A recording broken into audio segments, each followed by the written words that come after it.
Guys, मेरा नाम है दीपक शर्मा। आप देख रहे हैं इमोर्टल स्टडी पॉइंट। आज हम यहाँ पर पढ़ रहे हैं चैप्टर नंबर 11, वायुमंडल में जल। इसको हम इंग्लिश में बोलते हैं वाटर इन द एटमॉस्फेयर। यह इस चैप्टर का दूसरा पार्ट है। अगर आपने इसका पहला पार्ट नहीं देखा है तो सबसे पहले जाकर उसे ज़रूर देखें। हमने पहले पार्ट में देखा था इस चैप्टर का इंट्रोडक्शन, फिर हमने पढ़ा था वाष्पीकरण तथा संघनन की प्रक्रिया, जिसको हम इंग्लिश में बोलते हैं एवापोरेशन एंड कंडेंसेशन, हम इसको यहाँ पर बोलते हैं। आज की वीडियो में हम यहाँ पर पढ़ेंगे ओस, जानेंगे तुषार के बारे में और जानेंगे कोहरा और कुहासा के बारे में। चलिए फिर आइए चैप्टर को यहाँ पर शुरू करते हैं। तो देखिए, हमने पिछली वीडियो में हमने देखा था कि संघनन यानी कि कंडेंसेशन क्या होता है। तो देखिए,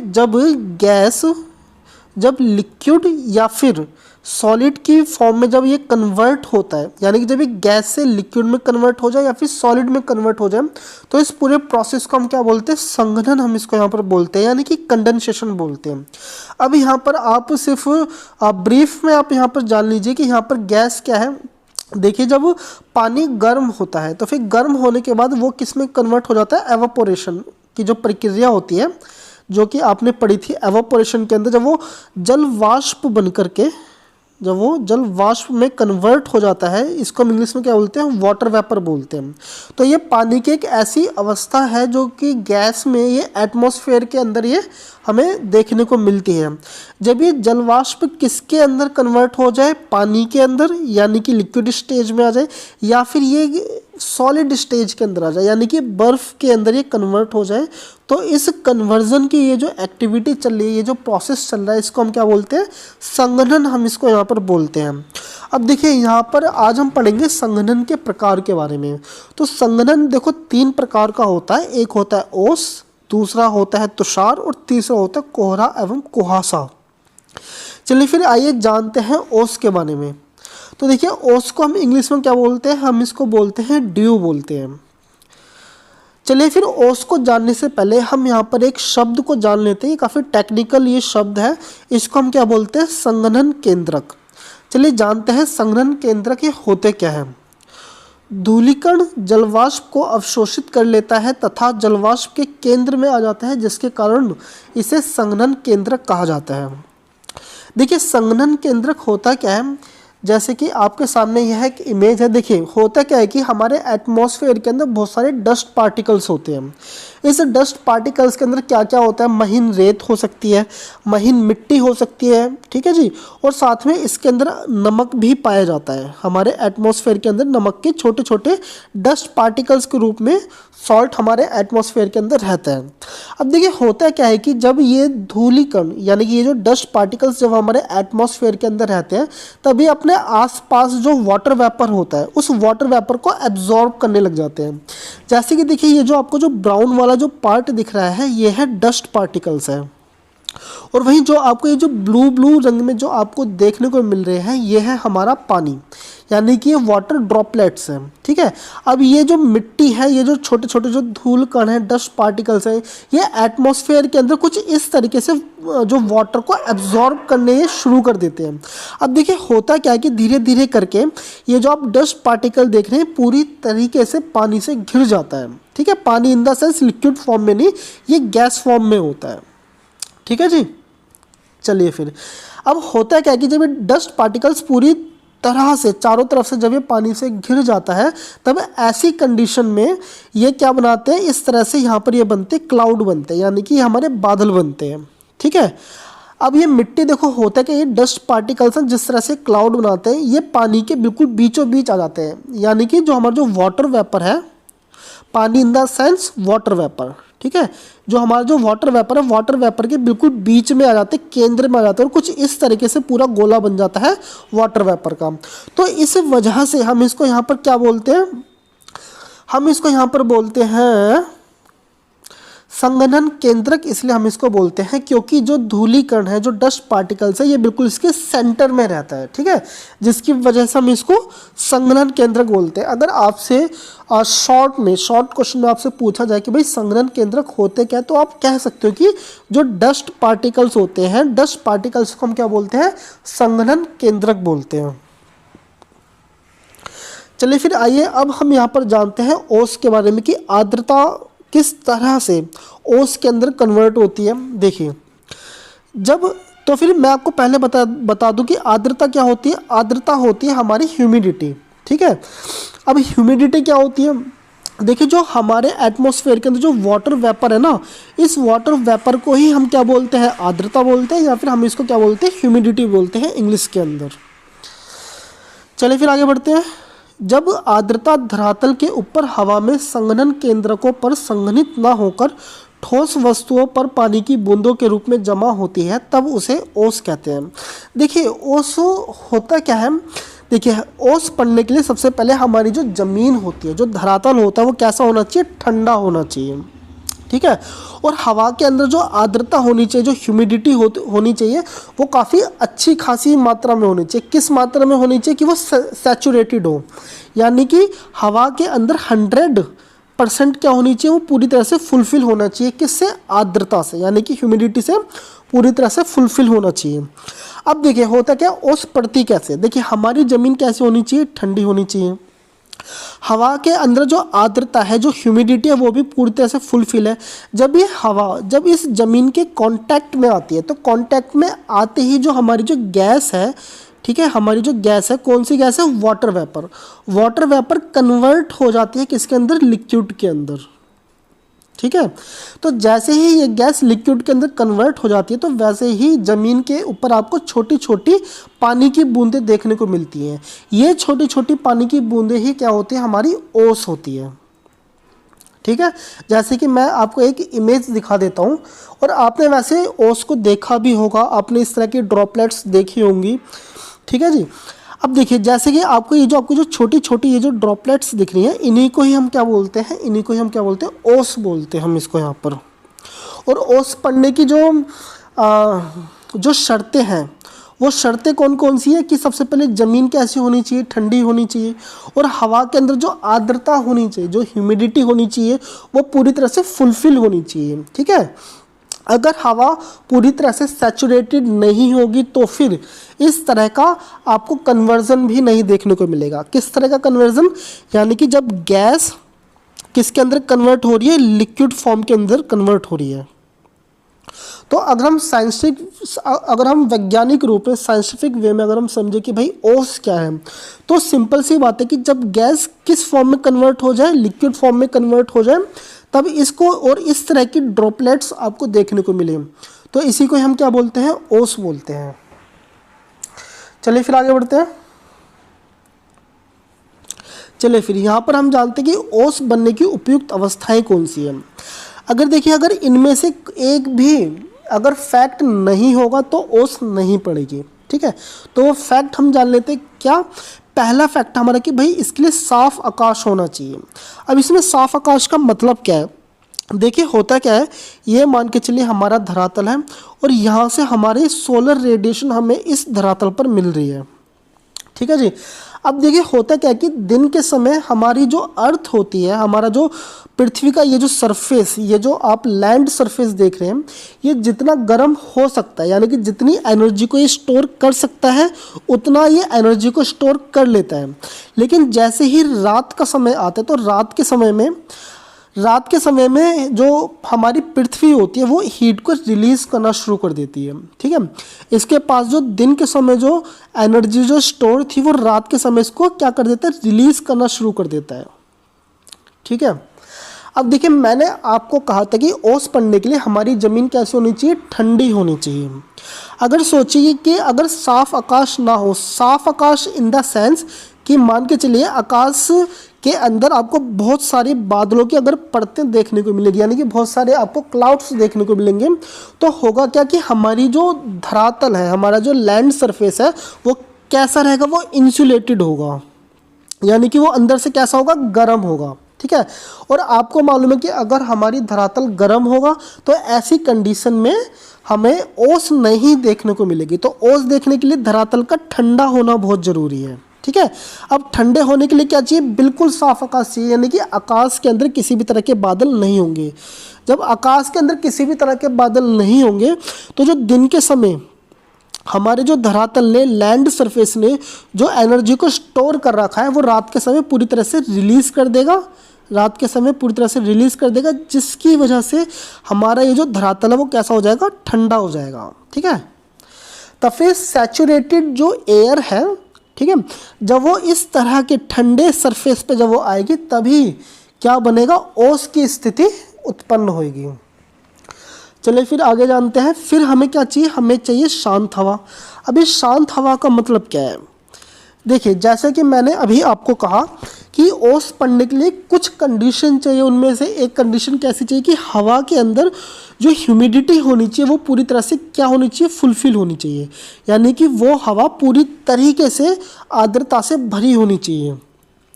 लेकिन अगर मान के चलिए अगर शांत हवा नहीं होगी, अगर हवा में गति होगी, हवा चलती रहेगी, तो होगा क्या, उससे जो पूरी तरह से जो सैचुरेटेड जो एयर है, जो पूरी तरह से संतृप्त हवा है, यानी कि पूरी तरह से जो ह्यूमिडिटी से फुलफिल हवा है, वो एक जगह से दूसरी जगह वो मूवमेंट करती रहेगी, जिसकी वजह से ओस पड़ने के जो चांसेस होंगे वो पूरी तरह से ख़त्म हो जाएंगे यहाँ पर। तो ओस पड़ने के लिए हवा का शांत होना क्या है, बेहद ज़रूरी है। चलिए आगे बढ़ते हैं। उच्च सापेक्ष आर्द्रता। अगर आपको नहीं पता कि सापेक्ष आर्द्रता क्या होती है तो आप इसके पहले पार्ट में जाइए और देखिए कि सापेक्ष आर्द्रता क्या होती है। देखिए जैसे कि आपको मालूम है कि ओस पढ़ने के लिए, ओस का मतलब क्या होता है कि गैस की जो फॉर्म है वो कन्वर्ट हो जाए किसके अंदर, लिक्विड फॉर्म के अंदर। इसी कंडीशन में ही ओस पड़ सकती है। तो इसका मतलब क्या है कि हवाओं के अंदर जो ह्यूमिडिटी होनी चाहिए, उसका जो लेवल होना चाहिए वो काफ़ी हाई होना चाहिए, ठीक है, तभी उससे ओस पड़ेगी। अब देखिए सेकंड कंडीशन क्या है, इसके लिए ठंडी एवं लंबी रातें होनी चाहिए। चलिए फिर आगे बढ़ते हैं। फिर क्या, हमारा ओसांक जमाव बिंदु से ऊपर हो। देखिए हमारी जो ओस है, ओस के लिए जो टेम्परेचर जो पड़ना चाहिए वो कितना टेम्परेचर होना चाहिए, तो भाई वो फ्रीजिंग पॉइंट से ऊपर होना चाहिए। ठीक है, जो इसका जो पॉइंट होना चाहिए, जो टेम्परेचर होना चाहिए हवा का, या फिर जो एयर का जो टेम्परेचर होना चाहिए वो फ्रीजिंग पॉइंट से ऊपर होना चाहिए। अगर ये फ्रीजिंग पॉइंट पे आ जाएगा तो इसका मतलब क्या होगा कि यहाँ पर बर्फ़ जम जाएगी, और बर्फ़ पड़ने से यहाँ पर ये जो प्रक्रिया है, इस प्रक्रिया को हम क्या बोलेंगे, तुषार बोलेंगे हम इसको, यानी कि इसको हम इंग्लिश में फ्रॉस्ट बोलेंगे। ठीक है, लेकिन अगर हम ओस की कंडीशन में कहें तो ओस की कंडीशन में क्या होता है, हमें लिक्विड देखने को मिलता है, तरल अवस्था में देखने को मिलती है, यानी कि पानी की ड्रॉपलेट्स होनी चाहिए इसके अंदर। तो पानी की ड्रॉपलेट्स के लिए इसका टेम्परेचर कितना होना चाहिए, 1 डिग्री सेल्सियस के आसपास होना चाहिए, ताकि तरल अवस्था में रहे। ठीक है, यानी कि लिक्विड स्टेज में रहे। चलिए फिर आगे बढ़ते हैं। अब हम यहाँ पर जानते हैं तुषार को, यानी कि फ्रॉस्ट को। तो देखिए जैसे हम ओस को पढ़ रहे थे, है ना, ओस के ही जैसा फ्रॉस्ट है, यानी कि तुषार है, बस फ़र्क क्या है, टेम्परेचर का। ओस के अंदर जो टेम्परेचर था उसका टेम्परेचर कितना था, वो 1 डिग्री सेल्सियस के आसपास था। वही और जो हमारी जो ओस थी वो किस फॉर्म में थी, वो थी हमारी लिक्विड फॉर्म में थी, है ना। लेकिन वहीं अगर हम तुषार की बात करें, फ्रॉस्ट की बात करें, तो भाई ये होती है, इसका जो टेम्परेचर होता है वो होता है फ्रीजिंग पॉइंट पर। ठीक है, और ये इसकी जो फॉर्म होती है, फॉर्म कैसी होती है, तो ये होती है सॉलिड फॉर्म में होती है। ठीक है जी, ये हमारी सॉलिड फॉर्म में होती है। चलिए फिर आगे बढ़ते हैं, जानते हैं तुषार के बारे में।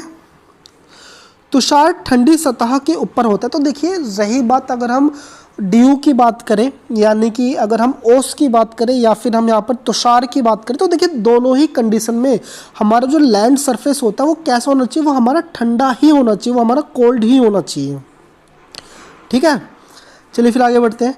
जब संघनन तापमान के जमाव बिंदु से नीचे चले जाने पर होता है। देखिए यहाँ पर मैं आपको कई बार बता चुका हूँ कि यहाँ पर संघनन का मतलब क्या है। यहाँ पर देखिए संघनन का मतलब है कि जब वाटर किस फॉर्म में हो, गैस की फॉर्म में हो, अभी गैस की फॉर्म में से कन्वर्ट हो जाए, ट्रांसफॉर्म्ड हो जाए किस फॉर्म में, या तो लिक्विड फॉर्म में कन्वर्ट हो जाए या फिर ये कन्वर्ट हो जाए सॉलिड फॉर्म में। ठीक है, वाटर गैस से चाहे लिक्विड में आ जाए चाहे सॉलिड फॉर्म में आ जाए, इन दोनों ही प्रक्रियाओं में हम क्या बोलेंगे, संघनन बोलेंगे। संघनन को हम इंग्लिश में क्या बोलते हैं, हम इसको यहाँ पर कंडेंसेशन बोलते हैं, ठीक है। अब देखिए तुषार यहाँ पर कैसे हो रहा है, देखिए जब भी तुषार यानी कि जब भी हम फ्रॉस्ट की बात करते हैं तो यहाँ पर जो कंडेंसेशन जो होगा इसका जो टेम्परेचर कैसा होगा, इसका टेम्परेचर 0 डिग्री सेल्सियस होगा या फिर इससे नीचे भी जा सकता है, ठीक है।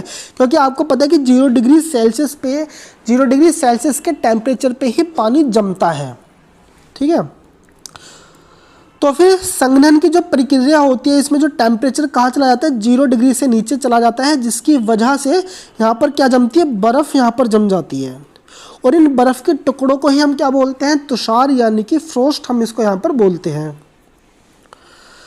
चलिए आगे बढ़ते हैं। जिसके कारण छोटे छोटे बर्फ़ के टुकड़े जम जाते हैं। जब भाई टेम्परेचर 0 डिग्री सेल्सियस से नीचे जाएगा, ठीक है, तब फिर लिक्विड किस स्टेज में आ जाएगी, सॉलिड स्टेज में आ जाएगा, यहाँ पर बर्फ़ आपकी जम जाएगी। आगे बढ़ते हैं। तुषार के बनने की अवस्थाएं ओस के बनने के समान है, बस अंतर इतना है कि तापमान जमाव बिंदु या उससे नीचे होना चाहिए। देखिए तुषार के बनने यानी कि जो फ्रॉस्ट के बनने की जो अवधारणा है, जो पूरी जो क्रिया है, ठीक है, वो बिल्कुल ओस के बनने के ही समान है। बस ओस और तुषार में फ़र्क किस चीज़ का है, तो वो है टेम्परेचर का। क्योंकि जो ओस का जो टेम्परेचर होता है वो क्या होता है, वो फ्रीजिंग पॉइंट से ऊपर होता है, वो 0 डिग्री से ऊपर होता है। क्योंकि ओस किस फॉर्म में होती है, वो होती है लिक्विड फॉर्म में। वहीं जो तुषार है वो होता है हमारा किस फॉर्म में, ये हमारा सॉलिड फॉर्म में होता है। सॉलिड फॉर्म में आने के लिए इसका टेम्परेचर कितना होना चाहिए, तो भाई देखिए इसका टेम्परेचर होना चाहिए 0 डिग्री या 0 डिग्री से नीचे।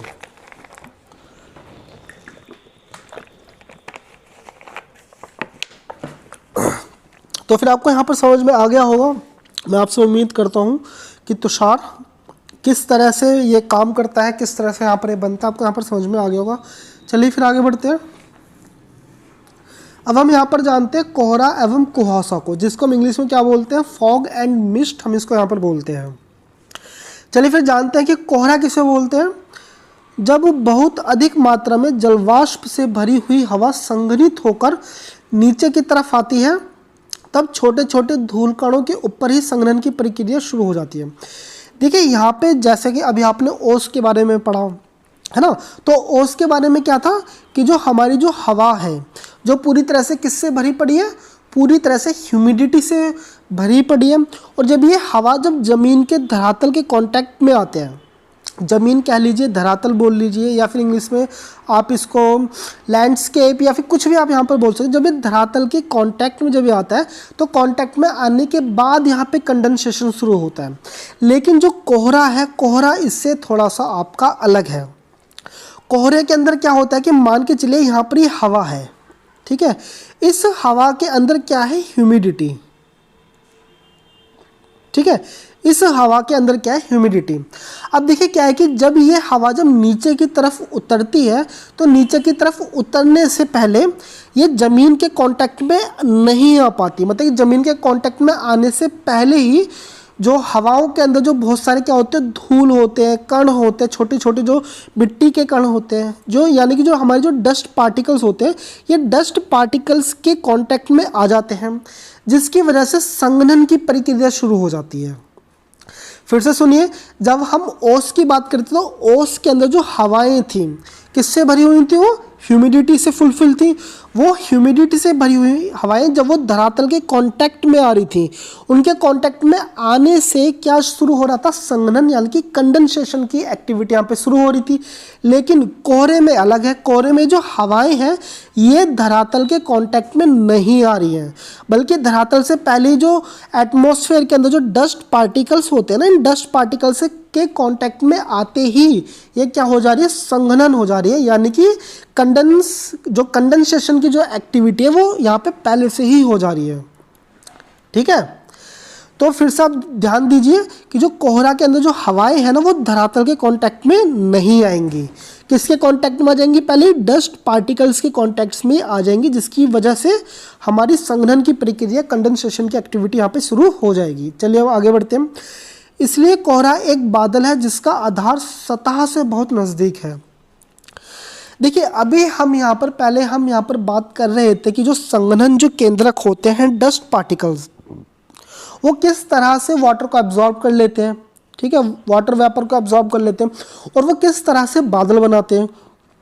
तो जो ऊपर ऊंचाई में जो आपको जो बादल बड़े बड़े देखने को मिलते हैं वो भी इसी एक्टिविटी से बनते हैं। हमारा जो कोहरा जो बन रहा है वो भी एक तरह से बादलों का ही रूप है, क्योंकि कोहरा भी किस तरह से बन रहा है, वो भी बादलों की तरह बने। जैसे बादल किससे बने थे, डस्ट पार्टिकल्स के कांटेक्ट में क्या आ रहे थे, हमारा जो वाटर वेपर था वो आ रहा था।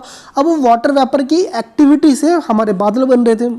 यहाँ पर भी जस्ट जो कोहरा है वो इसी तरह से बन रहा है कि यानी कि जो हमारी जो कंडेंस जो हवा है वो धूल मिट्टी के कांटेक्ट में आ रही है, जिसकी वजह से क्या बन गया, कोहरा बन गया। तो कोहरा क्या है, कोहरा एक तरह का क्या है, बादल ही है जो जमीन के बहुत ज़्यादा नज़दीक होता है। ठीक है, चलिए फिर आगे बढ़ते हैं। कोहरा तथा कुहासा में दृश्यता कम से शून्य तक हो सकती है। तो देखिए, अगर हम कोहरे की बात करें या कुहासे की बात करें, इसके अंदर जो विजिबिलिटी है वो बहुत कम भी हो सकती है और ना के बराबर यानी कि जीरो भी हो सकती है।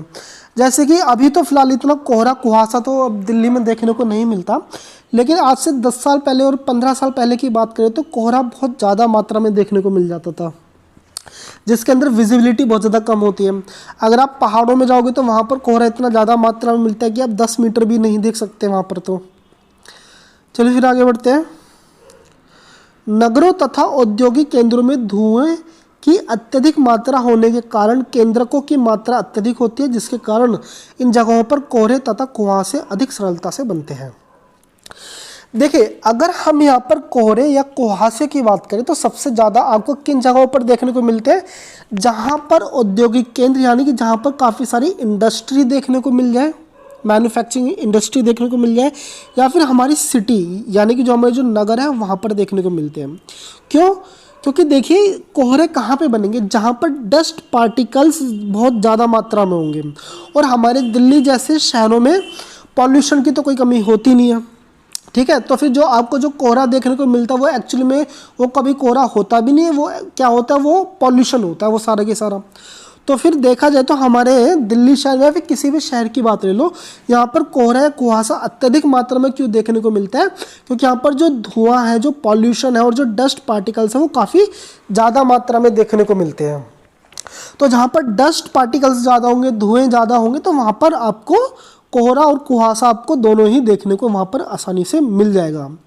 फिर से मैं यहाँ पर आपको बता रहा हूँ कि जो कोहरा और जो कुहासा है, इसके अंदर जो वाटर यानी वाटर वेपर यानी कि ह्यूमिडिटी से जो भरी हवा है वो ज़मीन के कांटेक्ट में नहीं आती है, बल्कि किसके कांटेक्ट में आती है, वो डस्ट पार्टिकल्स के कांटेक्ट में आती है, जिससे हमारा कोहरे या फिर कुहासा हमारा इससे बनता है। यानी कि फॉग एंड मिस्ट हमारी कुछ इस तरह से बनती है। चलिए फिर आगे बढ़ते हैं। ऐसी स्थिति में जिसमें कोहरा तथा धुआं सम्मिलित रूप से बनते हैं धूम्र कोहरा कहलाते हैं। तो यहाँ पर एक कोहरे की एक तरह की एक वैरायटी है जिसको हम धूम्र कोहरा कह रहे हैं। तो ये धूम्र कोहरा कैसे बनता है, तो देखिए इसमें इसके नाम में ही आंसर छुपा पड़ा, आपको याद करने की जरूरत नहीं है, आपको पता है कि कोहरा क्या होता है। ठीक है, तो धूम्र का मतलब क्या होता है, धुआं।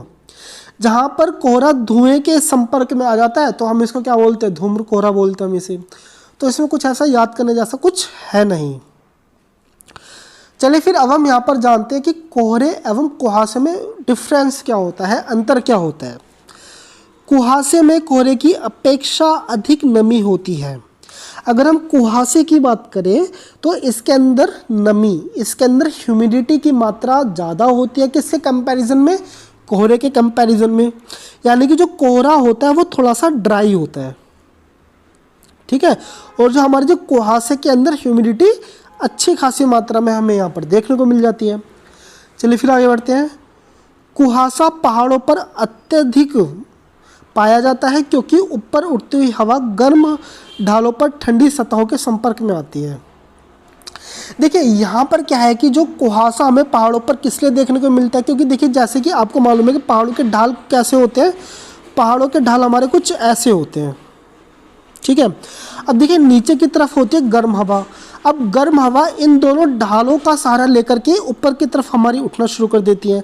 जब ये गर्म हवा ऊपर की तरफ उठती है तो क्या हो जाएंगी, जैसे जैसे ऊपर की तरफ उठेंगी तो वैसे वैसे ये गर्म हवा ठंडी होती चली जाती है। और जो पहाड़ों के जो ढाल होते हैं पहले से ठंडे होते हैं। अब ठंडी हवा ठंडे के संपर्क में आएगी तो क्या बनेगा, इससे कोहरा इससे बन जाता है। ठीक है, चलिए फिर आगे बढ़ते हैं। कोहरे छोटे बादल होते हैं जिसमें धूल कण, नमक के कण होते हैं जो इनके मध्य केंद्रक का काम करते हैं। तो देखिए ये तो आपको पता ही है, ये मैं आपको कई बार बता चुका हूँ। हमारे जो कोहरे होते हैं क्या होते हैं, इनको हम छोटे बादल भी हम इसको यहाँ पर बोलते हैं। और ये कोहरे या फिर ये छोटे बादल बनते कैसे हैं, इनके बीच में, इनके मिड सेंटर में क्या होता है, इसमें धूलकण यानी डस्ट पार्टिकल्स, आपको नमक देखने को मिल जाता है, सॉल्ट देखने को इसके अंदर मिल जाता है। और हमारे एटमॉस्फेयर के अंदर ये डस्ट पार्टिकल्स करते क्या है, ये डस्ट पार्टिकल्स मॉइस्चर यानी कि हमारा जो वाटर वेपर है इसको एब्जॉर्ब करने का काम करते हैं, और इतना एब्जॉर्ब कर लेते हैं कि इनके सेंटर पॉइंट पे आ जाते हैं, और जो वाटर वेपर है वो इनको चारों तरफ से घेर लेता है। ठीक है, जिसको हम क्या बोलते हैं, इन डस्ट पार्टिकल्स को हम संघनन केंद्रक भी बोलते हैं। तो देखिए कोहरे एवं कुहासे में बस इतने से ही अंतर देखने को आपको मिलते हैं। तो आपको यहाँ पर वीडियो कैसी लग रही है आप मुझे कमेंट करके बताइए। तो नेक्स्ट हम वीडियो में पढ़ेंगे बादल के बारे में, पढ़ेंगे कि बादल कितने टाइप्स के होते हैं। तो उस वीडियो को देखने के लिए और भविष्य में आने वाली सभी वीडियो को देखने के लिए आपको करना है चैनल को सब्सक्राइब। वीडियो को यहाँ तक देखने के लिए धन्यवाद।